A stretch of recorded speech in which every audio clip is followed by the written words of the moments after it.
In the United States, and not only there, some have become very nervous, and others have exulted with joy at that leaking of a draft Supreme Court ruling that would deprive abortion of the concept of a right.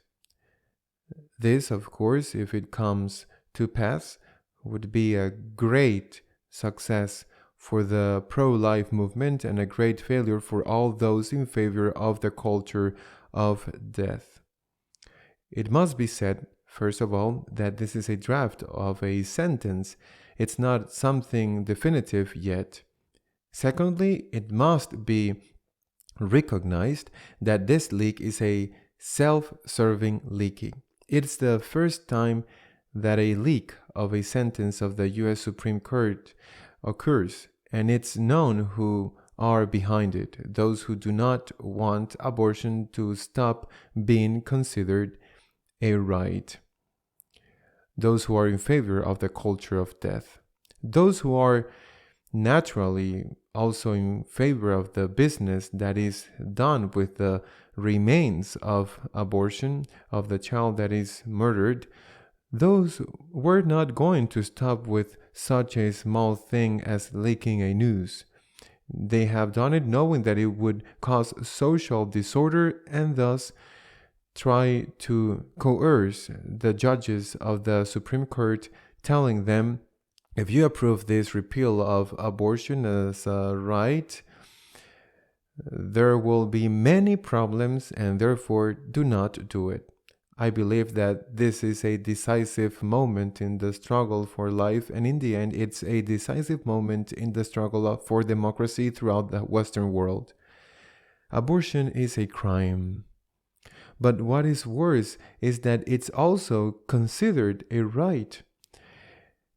This consideration of abortion as a right also makes it impossible to even protest against abortion. And not only that you cannot protest with something as peaceful as praying the rosary in front of abortion clinics, but you cannot even try to change legislation because it's a right.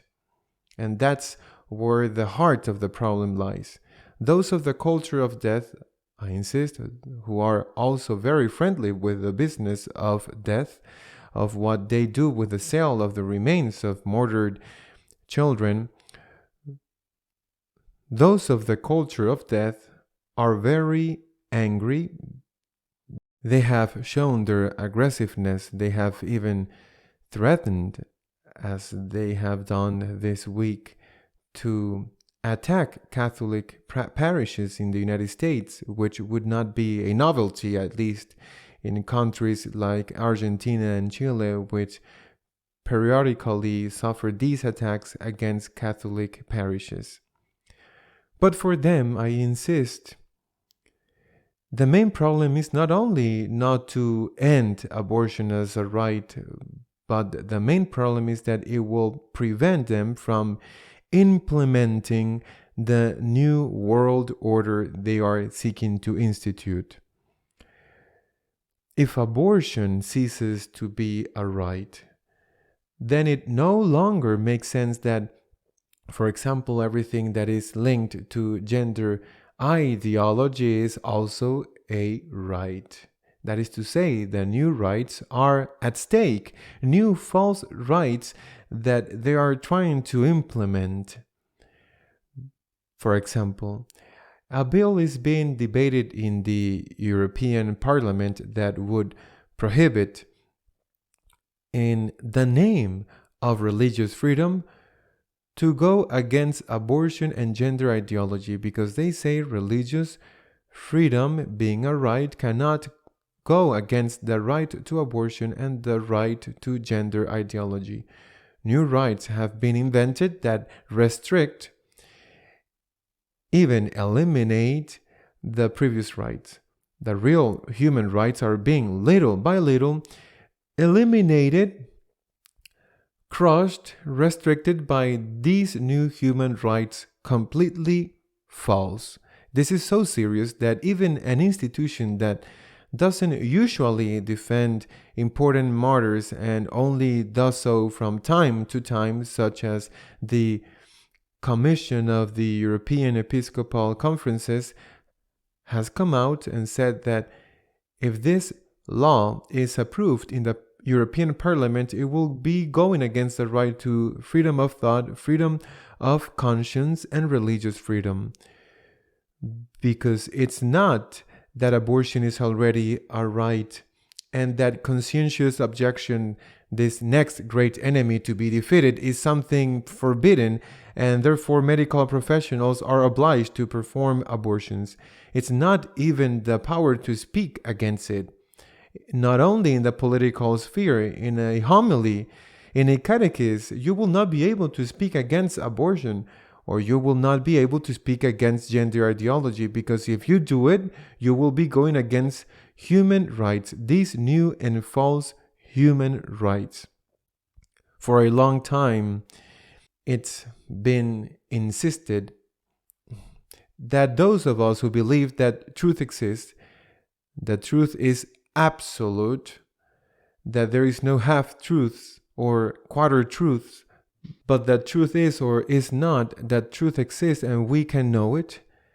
It's been insisted that we are enemies of democracy, that to say that something is true is to go against coexistence, and therefore that the religions that we believe that we have the truth, not an aspect of the truth or part of the truth, but the full truth, especially we Catholics, are the great enemies of democracy because we become intolerant people. For a long time, we have been accused of being people who cause conflicts and wars of religion.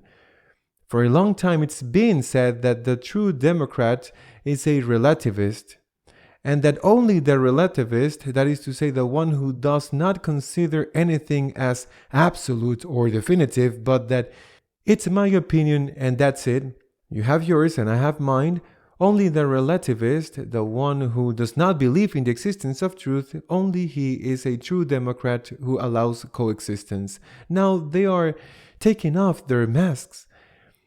They are showing what they are, dictators. They are the enemies of democracy, and they are making of that phrase of the 60s, forbidden to forbid, they are making their battle instrument to put an end to all dissidents. I repeat, not only with conscientious objection, but even with the right to think and to express what you think, even in the most intimately religious sphere. Democracy is in danger in the hands of these friends and merchants of death.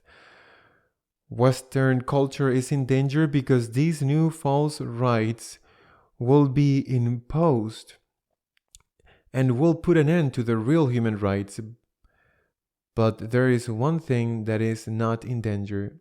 It's what they seek above all, and they will not get it. There is one thing that is not in danger. Our faith is not in danger. Certainly will suffer, will have to return to the catacombs, and some or many of us will be thrown to the new lions that are the media, to be crushed with their teeth. Surely this will happen. But just as 2,000 years ago, will win again, because they, those of the culture of death, only know how to destroy, only know how to kill, only know how to build on ruins. And nothing solid can be built on ruins. And just as 2,000 years ago we defeated those of the culture of death who killed Christians in the circuses of Rome, we'll do the same now, although perhaps 300 years of persecution will have to pass as it was then. But in the meantime, Western culture, of course, will have been ruined, and a new culture will be born based on the gospel, on that sense of freedom, and on the dignity of the person taught to us by Jesus Christ. Until next week, God willing.